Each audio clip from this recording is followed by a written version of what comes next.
Me parece. Hello, everybody. Welcome to another insightful conversation of Attitudable Podcast. I'm Dolores from Lift Value Translations and Consulting, and I am very pleased to speak today with Cecilia Lipovsek.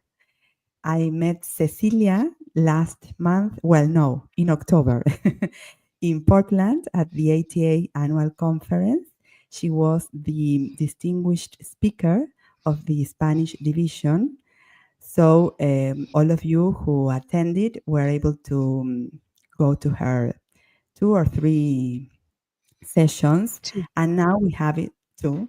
We have Ceci. Thank you for coming, Ceci, today to our podcast My and to this pleasure. live conversation.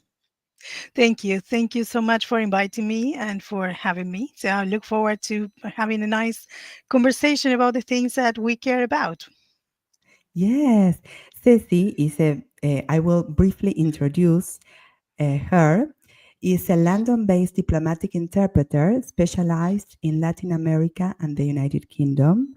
Over the last decade, she has interpreted for British royalty, a dozen Latin American presidents and vice presidents, and countless governors, experts, scholars, artists, and Nobel laureates, amounting to over 100, visiting Latin American delegations to the United Kingdom and 6,500 plus British and Latin American government officials, business owners, and professionals from all sectors and industries.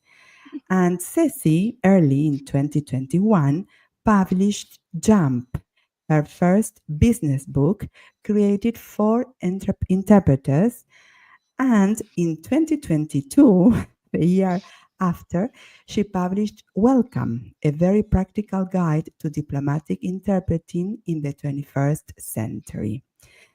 And in 2024, she published her third book, Bond, How to Use the Slot and Flow Systems to Improve Your British LATAM Interactions, which is accompanied by her British LATAM engagement coaching programs.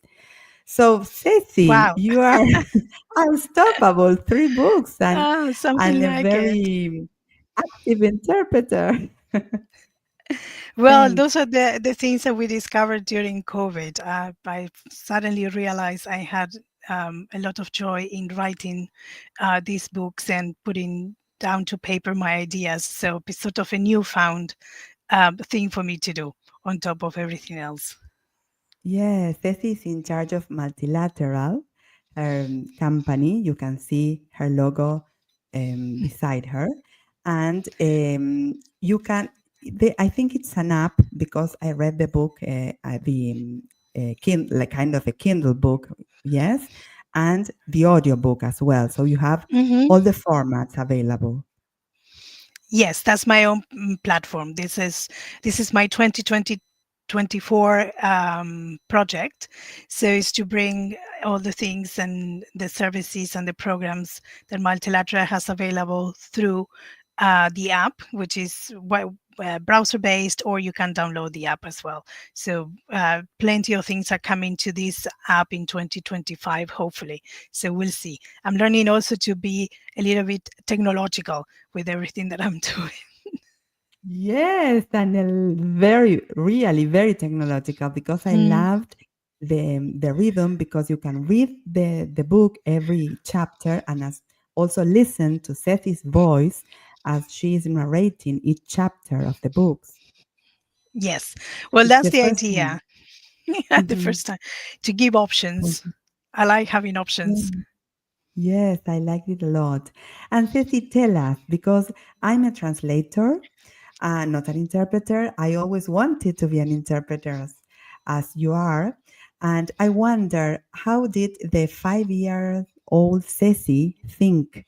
Did you plan all this amazing career? Did you plan to study, to live of this? No. And for most of my life, I didn't even know what interpreting was or that it existed. And when I'm often asked this, I don't remember. I was trying to see whether I could remember what I was thinking about when I was about 5. And I think all I can remember is that I liked these pale blue suede shoes I had. Maybe that's all I remember. But not that I wanted to be an interpreter. But I always say that I came to do what I do by pursuing what I did not want to do more than what I wanted to do. And I mean that I always had greater clarity. So it was always clearer to me what I didn't want to do. So it was by discarding, I don't want this, I don't want that, I don't want that, that I came to find a little bit in a serendipitous way what I wanted to do. So, for example, when I was finishing high school and deciding what I wanted to study at university, I had all these options that now slowly I still enjoy. Like, for example, I thought I might wanted to be a graphic designer. I didn't, I'm not, but I have done all the designs for multilateral myself, so I indulge. I thought I wanted to be a Mm, writer. I didn't study to be a writer, but now I'm writing my own books, so I get to enjoy mm, that. I wanted to do public relations, so I studied communication sciences at UVA, the University of Buenos Aires, mm, but it was very much geared towards journalism, which I didn't want to do. So I switched majors and I went to translation school because I said I don't want to be an English teacher. And then I obviously graduated. I'm a translator. I'm a literary, technical, and scientific translator from the Lenguas Vivas in Buenos Aires. And then I said, I don't think I want to be a translator because I don't like spending my days in front of the computer typing and worrying about where the comma is. I was already interpreting, so I thought I want to be an interpreter. So I decided to move across the world so I could focus on my interpreting career. And then when I was growing in my career as a conference interpreter, I realized I didn't want to do conference because I was like too separated from the group sitting inside the booth. I had already started doing diplomatic work, and that was the first sort of aha moment when I said, yes, I want to do diplomatic interpreting because it allows me to paint with all the colors of all the things that I'm interested in. So I came to it because I knew better what I didn't want than what I actually wanted. And that's how I oh. navigate life, by saying no, which probably is one of the first words I learned to say. I had to check with my mom. And it's so important because most of us don't know how to say no. And there, mistakes happen, don't you Well, think? it took me years and years. I mean, it is very difficult, and I had to sort of, get rid of lots of expectations and mandates and things, and it helped that sometimes your personal life changes, and that forces you to say, okay, what do I want now that the status quo has changed, and then you find that maybe you have the freedom to do something different. So yeah. Yes, That's my experience. sure. And I think it's so important, Sefi, in all areas of life and nowadays, even perhaps more, because if you are not concentrated on your own path, I mean, there are many roads with that we can follow, but we can never follow all of them. So we have to Hmm. choose. Yes, exactly. But then somehow, and this is something that we were talking about with my best friend from um, not childhood, but our teenage years, how even though we have our sort of professions and our careers, we can still touch on the other things that we were interested in when we were younger. So eventually, choosing something doesn't mean that you're saying an absolute no to everything else, but at least I get clarity from knowing what I don't want. That's always clearer to me than anything else. Great. And Ceci, what do you think are the skills as regards interpretation that are like essential for someone who aspires to excel in this business of interpretation? In particular, of course, your specialization, that's diplomatic settings. What challenges, sorry, have you faced, and how in a way have you overcome them? Well, I always say that you cannot fake interpreting. So some people who are bilingual, maybe they say, "Oh yes, I mean I have great language skills, I can do it," and they may get away with something easy, like I don't know, going shopping with somebody or helping them order food at the restaurant, but getting into the interpreting booth or jumping on to Zoom and hope to do simultaneous work. It's like jumping in without knowing how to swim on the deep end of the pool. So you can't fake it. So I'm going to assume that all the people that are thinking about how to grow their interpreting careers are trained as interpreters or have the interpreting skills. So that's the first must have. Without interpreting skills, there's no chance of having an interpreting career. You're not going to succeed. And then what I've found in my 20 odd years of experience is that the biggest challenge is even from the business, not only from the service provision point of view, from the business side of things, is to have a clear understanding of what we are doing for our clients, of how it is that we are helping them.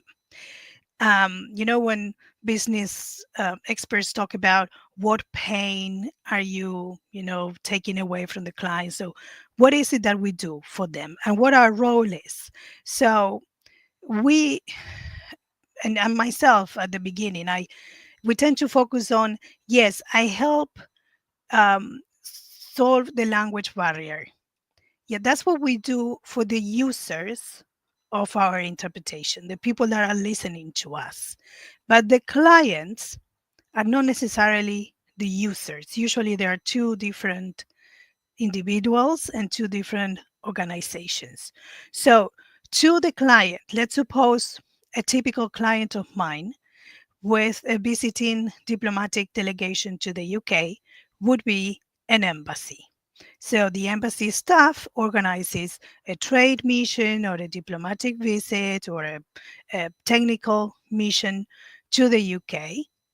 But my client is the embassy. The users are the embassy's guests. So the sorting Mm. out the language barrier and helping them communicate accurately, seamlessly, and all the things that you usually see on interpreters and also translators' websites and marketing collaterals is for the users. What I do for the client is I give them peace of mind.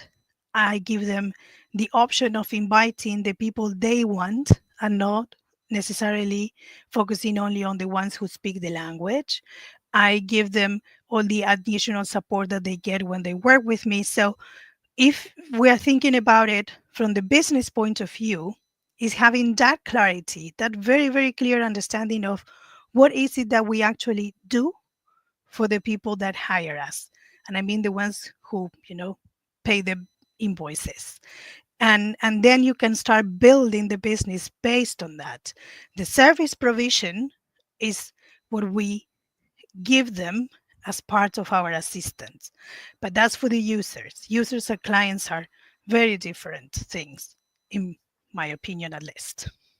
Yes, and it's good to have that difference, yes, very clear in order to know how to negotiate or work. Yes, or even decide what kind of service you're going to provide or who you want to work with. I mean, from that understanding, I think is the first step to everything that comes next. So all the decisions that follow are made on that clear understanding.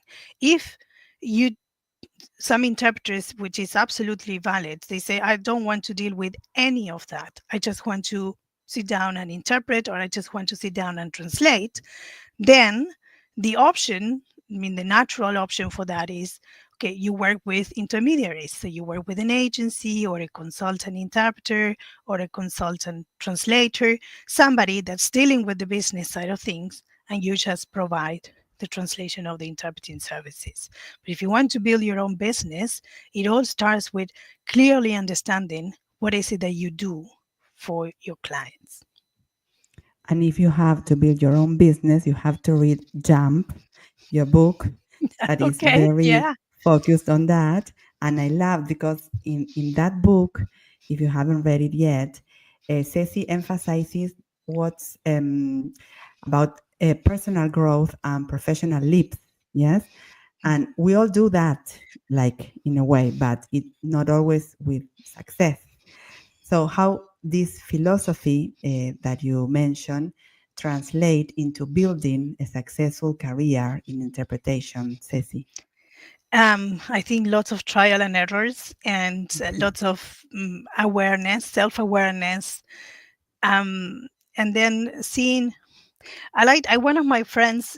She always says that life happens in 7 year cycles, and I borrow it. Mm, And the only blog post in Multilateral where I talk about myself is where I go through my life in 7 year cycles and what happens in each. And that's those are the personal growth cycles that then lead you to these professional leaps.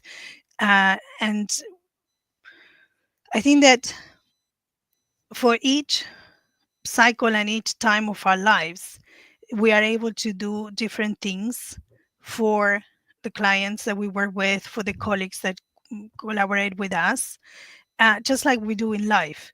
So it translates in keeping I mean, you keep on moving and you keep on changing and iterating and adjusting, and that allows you to respond to how the world is changing, because the world is changing faster and faster every time.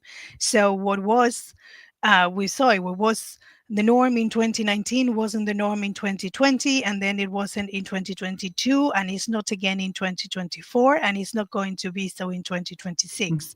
So you grow together with it, and then you do it professionally as well.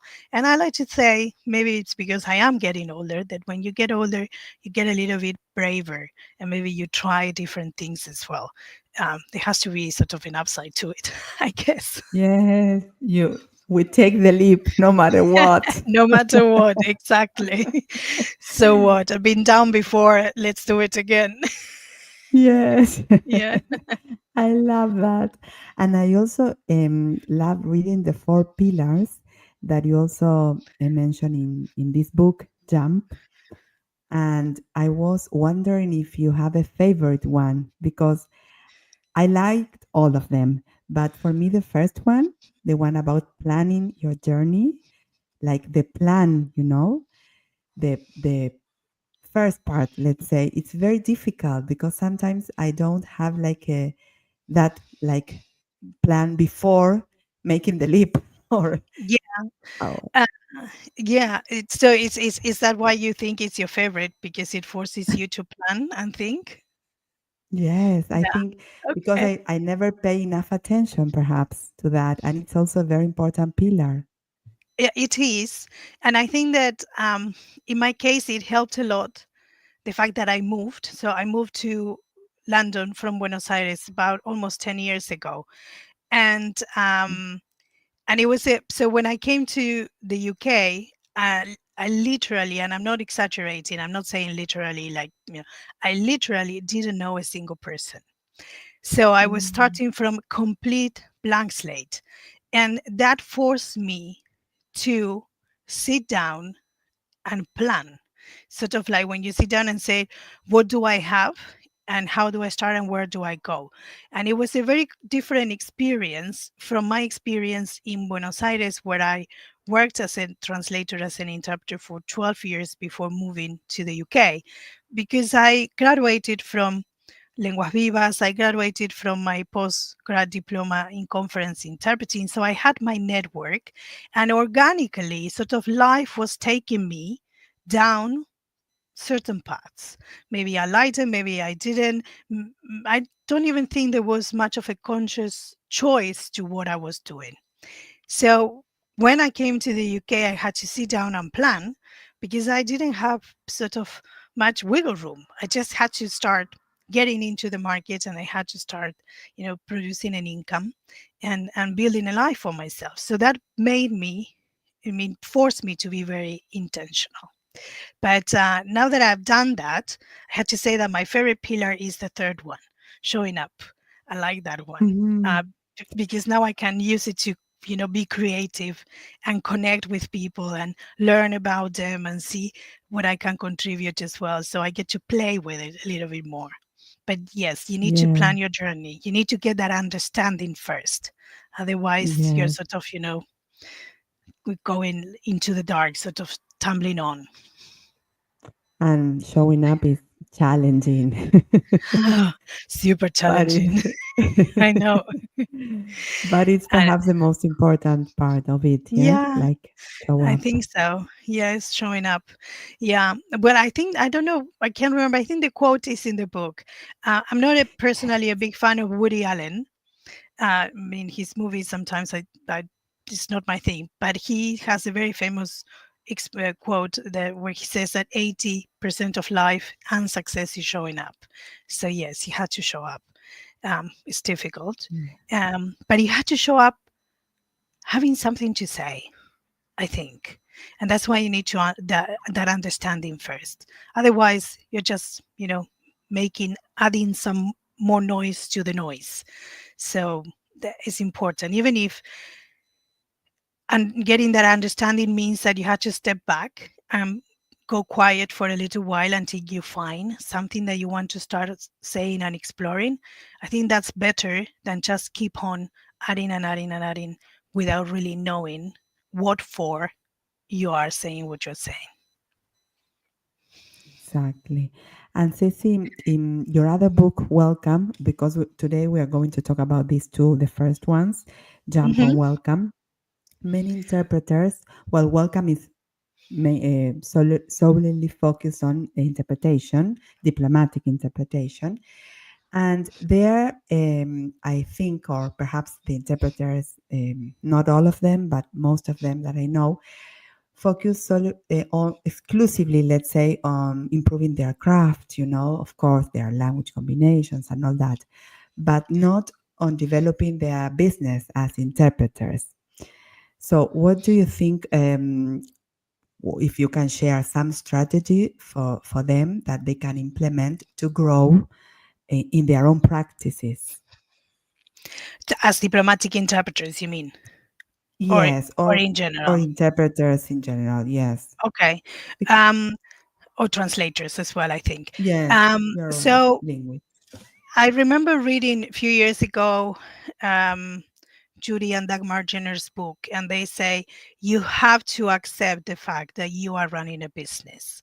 So it goes back to understanding what is it that we do for our clients, and then understand that even if one is a freelancer is still a business. You're paying taxes as a business, and you need to start thinking about what structures you had to get together to build a business that's on solid ground.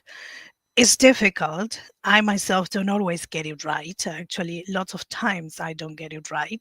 And the people that are close to me know how many Mm. times I ask and I run ideas by them. And I think that some of them get a voice message on WhatsApp from me and say, okay, here we go again with some questions. What is it that she's thinking about now? But it's sort of understanding that, because we are all, I think, the translators and interpreters in general, we absolutely love what we do. There's no way that we could do it for so many years without loving it, and we get lost in that little world of ours. And as business, unless we are sort of producing services or products that we are selling to other colleagues, uh, our clients and our paying clients are somewhere else. We need to start talking to the outside world, and we need to start understanding the outside world and how the outside world sees us and needs us and what we can do. So I would say that it's a sort of a change in our mindset. That's the first thing. The second thing is, although I just said that we had to focus on business skills and not so much on our craft, the second thing is to master our craft as much as we can. Because the truth of the matter is that despite all the marketing we can do and all the things that we can add and promote, and we are only as good as our last job. So if I can have the nicest looking business card, but when I go into the room, I don't do a good job as a diplomatic interpreter, that client is not calling me again. So then work on our craft. And third, I mean, have fun. We're putting in too many hours, all of our, brain power, our bodies into what we're doing. So enjoy it, I would say. That's the other thing. Yeah, Yes, because it shows, don't you think, when you are enjoying, like you're having fun, you are doing it or performing differently. Like when you were absolutely. speaking, that I saw you in Portland, you were there, looking at on the stage and all that, and I mean, whoever was there and was able to see you, see someone who is enjoying her work, her life, and just being there talking about it. Yes, because I think we cannot pretend that we are having fun. We are having No, fun. no, you can't pretend that you're fun, having fun. You can't pretend you can interpret when you can't. And and also, I mean, be realistic. There are days when you're not going to want to do it, even if you absolutely love it. But then you remember other reasons to, keep pushing on, even if it's just, I said, agree to this, I have to do it, it's my responsibility. So, I mean, it's not all, unicorns and rainbows. There's hard work, and it happens to everyone. I mean, it happens to, I don't know, tennis players. Maybe they don't want to go out into the tennis court and start hitting the ball that day. Maybe they just want to stay home and finish watching whatever they were Sure. watching on Netflix. So be realistic about it, and it's not entirely bad, it's not entirely good, it's not entirely easy, but it's not entirely impossible either. And find a balance there, I would say. Yeah, and find support from colleagues and from Mm, non-colleagues as well. exactly. You have like a network, people who cheer you up when you are down, Yeah, or like, as you said, are just there to listen to your audio yeah, messages or your calls, whatever. yeah, definitely, I definitely, yes. agree. I agree with you. And I think it's nowadays, or perhaps more for translators who used to work very alone, isolated. Now, how important is to be like in a community, to know that you have a community of like minded Yes, people. exactly, and the choice to reach out when you need to, and or to have some more space when you need to have some more space. You need to build that, and also have other voices. So I've had a sort of informal brainstorming sessions and bounced off ideas, sometimes more successfully in the terms of what I got out of it, with non-interpreters and with interpreters, because they can give you another point of view and you can learn something else. And I think that's one of the best things about also what we do, that we are constantly open to learning new things. Yes, that's very so true. And well, diplomatic interpretation is another word, and you are the expert here. So I would like to briefly, if you can tell us, how do you manage like cultural nuances as well? I mean, perhaps they are as as in the same way as important as language skills. How do you balance that linguistic precision with the cultural sensitivity that your work demands? Lots of experience, and that's why I always say, um, you need to start with a senior interpreter by your side. So anybody that's interested in getting into diplomatic interpreting, if you even if you've been a conference interpreter or whatever other type of interpreter for decades, get somebody that can mentor you. If you can even start just by, it's not always possible because the logistics and the security of those events make it very difficult to go. But sometimes there are public events that there's going to be interpretation. Just go and watch and see what they do, because there's a lot of, you had to feel it and you have to understand. So obviously there are some criteria to it. So the higher the the higher ranking the people you are interpreting for, perhaps the less room for some ad hoc intercultural support there is, because they have their own team. There's a protocol team, there's etiquette team, they have their advisors, they have their aides, and you're just dealing with that 7% of the entire communication, face-to-face communication. That's the words. But if you are dealing with technical staff or with trade missions or things, there's perhaps more room for some intercultural support or for some explanation if it's needed. So you can't just go to the president of a country and say, okay, time out, I need to explain this difference because it's important for what you're saying. Usually you just wait and you say it afterwards. And maybe if it's necessary, you clarify unless you are asked. So you have to get a feeling of the situation where you are, but also understand what's going on around you. What was the purpose of the meeting, what's the expectations that the client has of you. You can ask beforehand, would you like additional support? Sometimes I say that as a diplomatic interpreter, more than just interpreting, I do face saving interpreting, because they only need the interpretation into English because they don't want to speak the other language, or into Spanish but not into their own mother tongues. Sometimes I say I provide accent download interpreting because they understand English as long as the English speaker sounds like their English teacher, but then when they have some strange accent, they require my help. So you Ah, need to understand your role, talk to your client, and learn from experience, and then you make a decision. I think that one of the things that we were all told our first translation lessons in translation school was that translating is making decisions. Well, interpreting is making lots of decisions very quickly, and in a very where a lot of things are happening at the same time. So that's why it's experience, and it's just deciding and going with it, and then assessing everything. I like taking the bus or a taxi after I finish a job, instead of I take the mm, tube, the underground, when I go in, because it's faster.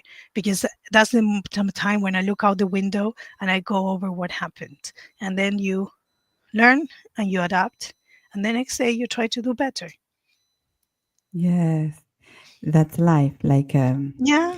trying to see and keep on improving. Mhm. And so true. And well, and very attentive to every single detail, like in a second. It's Yes. amazing.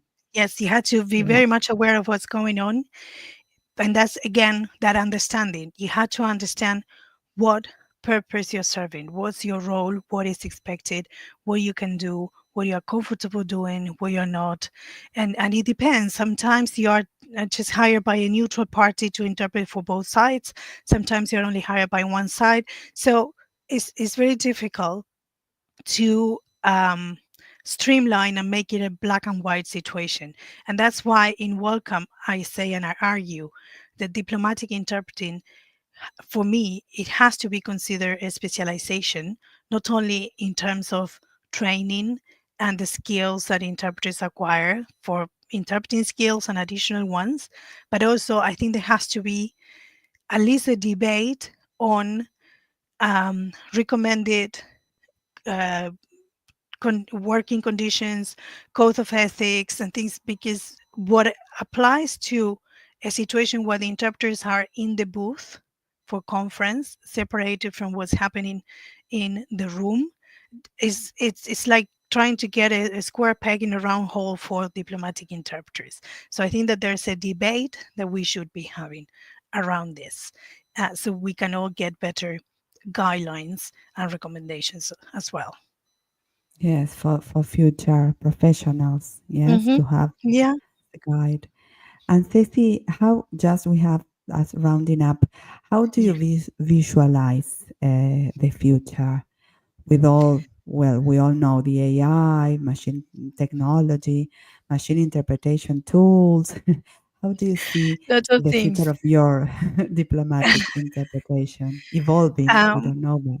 Yes, well, this is like the million-dollar questions these days. Mhm. Um, Well, first of all, we need to learn the technology. So ignoring it is not going to take us anywhere.